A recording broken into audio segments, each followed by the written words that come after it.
Hey, Larken Rose here, and we are quickly approaching the global release of the JONES Plantation movie on August 5th, where will be the watch party. Below you can find the link to be in on that, and then after that people can buy the movie just by itself for like $10. But I thought this was an appropriate time. I've mentioned the works of Frederick Douglass on many occasions over the past many years. As someone who's, he's famous and well known, and there's like schools named after him by people who don't at all understand what he said.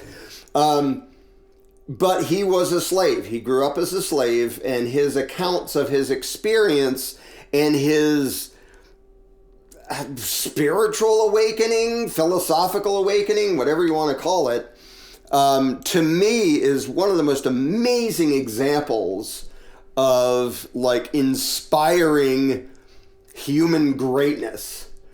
And I say that because for those of us who live in a pretty easy world and a pretty easy life, which is almost everybody in this country right now, relatively speaking, like people can have lots of problems and they can be in debt and whatever else. But for a lot of human history, the goal was to not die on any given day. Like that kind of isn't really a threat to the vast majority of us most of the time. We're not starving to death. If anything, we're like overweight and spoiled and lazy and stuff. So to try to picture people who really lived through like really nasty situations and to try to imagine what it was like to be in somebody's shoes where they accepted that as the norm, as that's just how things are, that's really difficult to relate to. And the reason I often suggest that people read what Frederick Douglass wrote is because from our comfy vantage point now, and this is true whether you're white or black or anything else, like it doesn't matter. From our comfy vantage point now, it can be really hard to relate to or even comprehend what it must have been like to grow up as a slave, surrounded by slaves, indoctrinated into the notion that slavery was legitimate. Now, I've mentioned that a lot of times, that Frederick Douglass himself explains how some slaves would view it as theft for a slave to run away because he was stealing himself from the master. That's how much they were trained to think that it was real and legitimate and that they were obligated to serve the master well. Now, at the same time, they suffered, obviously. They weren't having a grand old time. It was dreadful. So there's this weird dichotomy that can be hard for people to imagine now of how could you possibly be a victim of, like, kind of the worst injustice there can be, maybe short of murder, but to be treated as property, as if somebody else owns you, that's kind of as bad as you can get. It's about as bad as you can get. How could people live in that and suffer and have their, their stories and their songs, lamenting the injustice and the suffering and the hardship, and at the same time view it as sort of legitimate and the way things are and the way things have to be? And it's really hard for normal people to comprehend that these days, because it seems like it would take sort of an insane level of like schizophrenia, split personality, something or other, to recognize and suffer through the evil and lament it and dream of freedom, and at the same time imagine there's something legitimate about it. But I think it's really important for people to know things like what Frederick Douglass wrote, to actually see not the physical control, because that's sort of obvious and easy to understand. Now you chain someone to a tree and you force them to work, but the mind control, the mental control, the psychological control, because to me, that is way more important to understand. Because if somebody is free in their own mind and you like chain them up and make them work, okay, that's really horrible and evil, but in their own mind, they know that's not okay, they know it's not legitimate, and the moment they have a chance to get away, they will, even if they have to like kill their abuser or enslaver or captor or whatever you want to call them.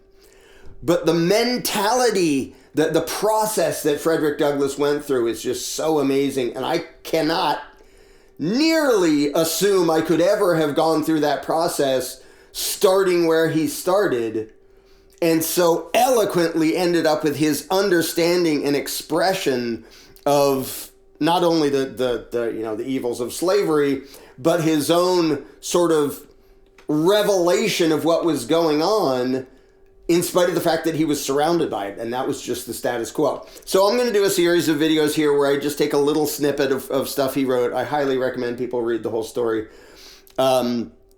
Because as they relate, I'm not going to give all the details of his particulars, but the pieces of it that relate to the psychology that is still relevant. And here's the first one that I stumbled on when going through his autobiography, which is actually, I think it's just like a collection of things he wrote. I don't think he put them together, but whatever. He wrote this. So he wrote this after being a slave. But Frederick Douglass describes this, quote, "Slaves, when inquired of as to their condition and the character of their masters, almost universally say they are contented and that their masters are kind." Okay, this is a slave. This is someone who grew up as a slave saying that. And I bet most people, white or black, today would go, what? They say nice things about their master, but listen to this. "The slaveholders have been known to send in spies among their slaves to ascertain their views and feelings in regard to their condition." Incidentally, there was going to be a scene in the movie about that, but it was one of the characters and subplots that had to be cut to keep it down to time. That is actually going to be in the novel version. Yes, there will be a novel version of the movie too that can put back in all the things that didn't fit in the movie. So back to what he's saying. "The frequency of this," as in the slaveholders having spies, "had the effect to establish among the slaves the maxim that a still tongue makes a wise head." In other words, don't bash the master because it'll get back to him. "They suppress the truth," he's talking about the slaves, "they suppress the truth rather than take the consequences of telling it, and in so doing prove themselves a part of the human family. If they have anything to say of their masters, it is generally in their master's favor, especially when speaking to an untried man. I have been frequently asked, when a slave, if I had a kind master." This is Frederick Douglass speaking. "And do not remember ever to have given a negative answer. Nor did I, in pursuing this course, consider myself as uttering what was absolutely false. For I always measured the kindness of my master by the standard of kindness set up among slaveholders around us." So there was nothing objective. There was no saying, this is slavery, this is evil, duh. What do you mean? Why would you even ask me that? It's like, well, I guess this is how this is. And compared to the other nasty people around, I guess the nasty person who abuses and owns me and treats me like property and views me as property, I guess he's okay, so I'll say nice things about him. And this is somebody who outgrew that and figured out why that was wrong. Oh, man. Trying to imagine thinking about it. "Moreover, slaves are like other people and imbibe prejudices quite common to others. They think their own better than that of others. Many, under the influence of this prejudice, think their own masters are better than the masters of other slaves. And this too, in some cases, when the very reverse is true." What does that sound like to you? I'll give you a hint. Drive around and watch someone waving an American flag. America #1! Yeah, but America isn't you. You're not waving the flag of you. You're waving a flag that represents the republic that abuses you and robs you and controls you and defrauds you and limits you and restricts you and bosses you around. And yet, if you're the average American, you proudly tell the world how your abuser and enslaver and theft is the best, and you wave his flag. Indeed, back to Frederick Douglass's words, "It is not uncommon for slaves even to fall out and quarrel amongst themselves about the relative goodness of their masters, each contending for the superior goodness of his own over that of others." Imagine that, when the slavery was just outright. And these people grew up being told, you are the property of that guy. And they still, because of the psychology involved and the indoctrination involved, they would still argue that their master is the better. At the very same time, they mutually execrate their masters when viewed separately. So they see the evils, just like everybody can point to the politicians and say, yeah, they're a bunch of slimy crooks and they don't do what we want and they rob us and they control us, blah, blah, blah, blah. Well, then does America suck? No! Ours is the greatest. And you can see the same mentality and the same weird contradiction and paradox in the way people talk about it. They will complain about their abuser and yet praise their abuser as the best abuser around. And by the way, this psychological phenomenon also happens in smaller examples of abuse where, you know, some kid who gets beat up by his dad on a regular basis, he'll say, you're horrible, it's unfair, and he beats me up. And if somebody goes, yeah, your dad is an asshole, you can't talk that way about my dad. There's this weird, sad, pathetic attachment, the Stockholm Syndrome thing, being attached to the one who abuses you, where you're allowed to complain and suffer and recognize this is not okay. But if somebody else bashes them, you suddenly take it personally and get defensive of the person abusing you or enslaving you, as in this case. So here's the last part of the quote I'm going to read for this one.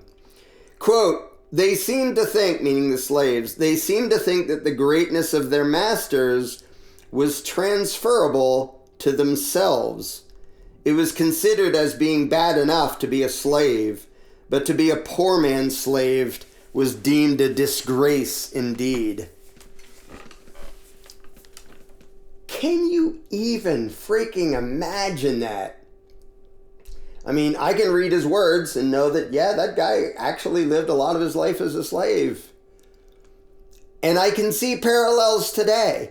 But the parallels today, you know, the situation we're in today is a whole lot less openly violent and horrible suffering, and, you know, you're not getting whipped to death and on the brink of starvation and any of that.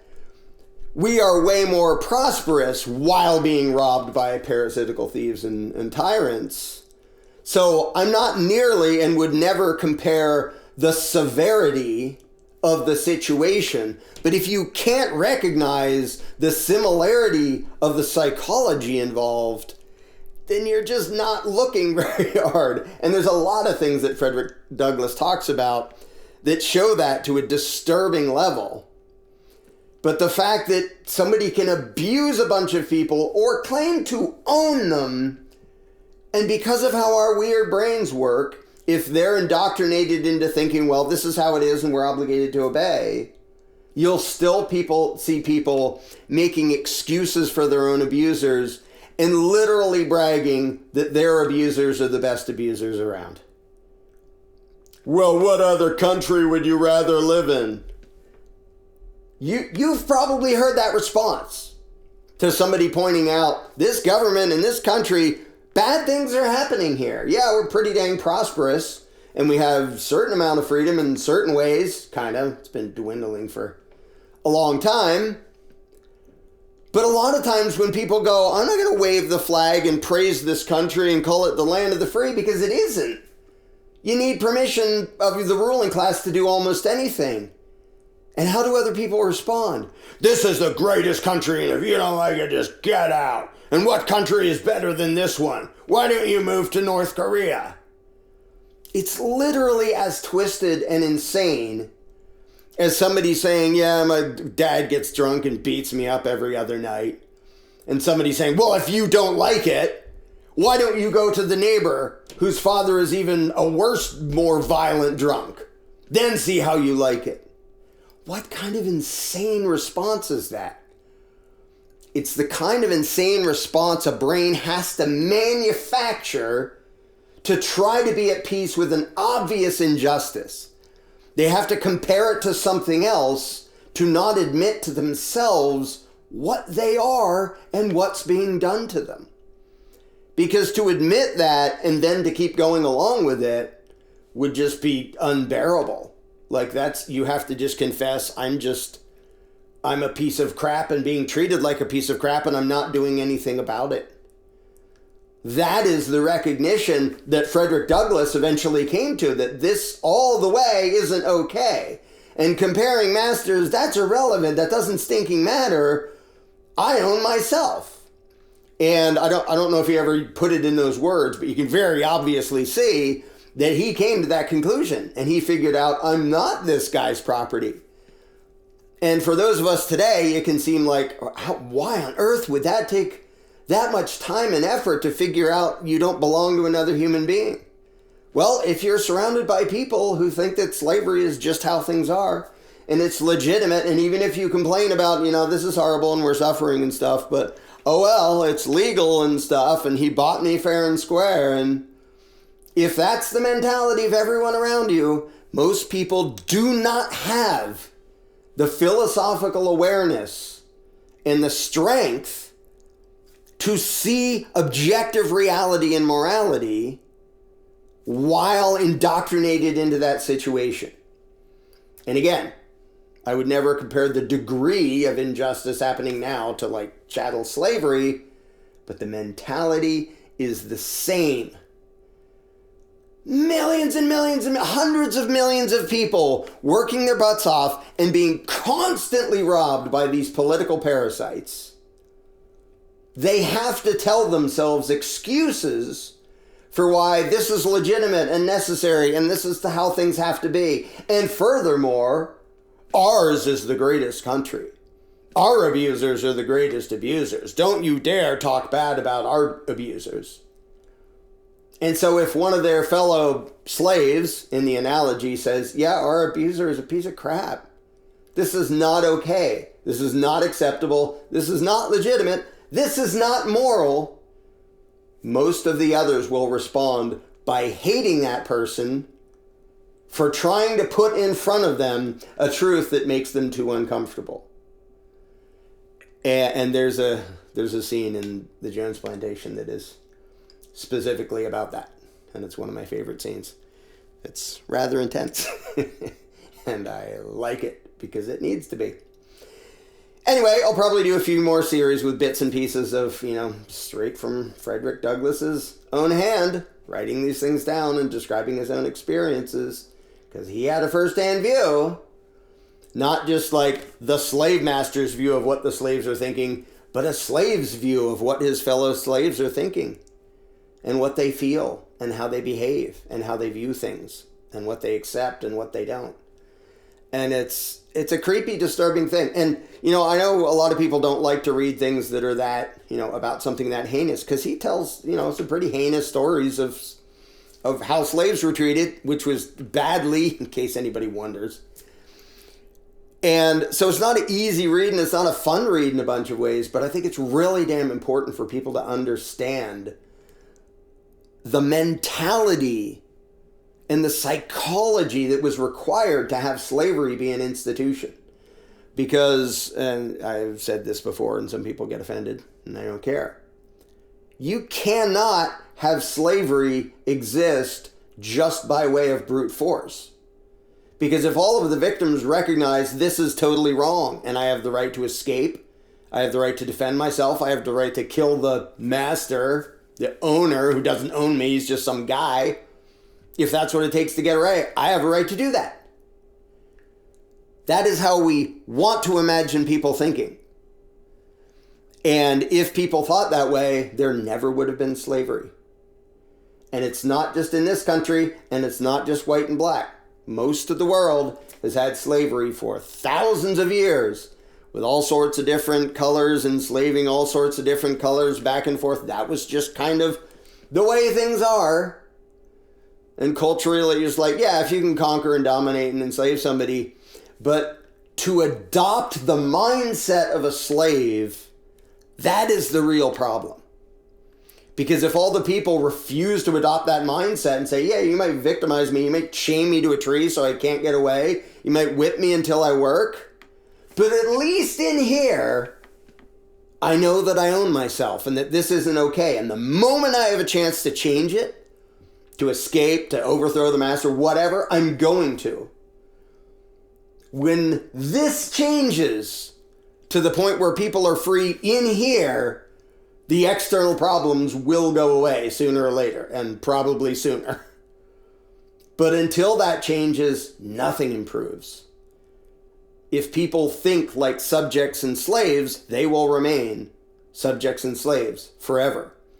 And the grand extent of what they can comprehend as an improvement is just hoping a slightly nicer master owns them next time. That's called democracy. I'm going to vote into a guy who, yeah, he's still going to boss me around, he's still going to take my money, but hopefully he'll be a little bit more lenient. And anyway, don't want to get too much into what the movie shows, but very soon you'll all have a chance to see the movie because it covers that too. But yeah, I think it's worth putting in the uncomfortable effort to actually imagine, why did anybody ever put up with slavery? And the answer is really creepy and scary, because it wasn't just brute force. It was mental and it was psychological. And that's the only reason it was ever going to happen. So anyway, that's the first one. There'll probably be a few more. Again, the link below shows you how to sign up for the August 5th online watch party, the global release of the Jones Plantation movie. And then after that, people will be able to buy the movie just by itself for like $9.99, I think. And we'll be doing things to try to show it in theaters and a bunch of other stuff. And there'll be a DVD released at some point. We're going as fast as we can with the budget we have, which is basically nothing, and the crew we have, which is basically nothing. It's like 3 people as the entire group trying to promote this thing. So, but yeah, see that link below. And yeah, the purpose of these little snippets I'm going to do from Frederick Douglass is kind of similar to the purpose of the movie, which is to get people to look at the mental and psychology side of slavery, because that is way, way more significant and important, both to understand the problem and to understand the solution, as compared to just like physical brute force. Who cares? That's temporary. That can be overcome relatively easily. But the mental, if you don't overcome the mental, you're never, ever going to be free, not even inside your own head.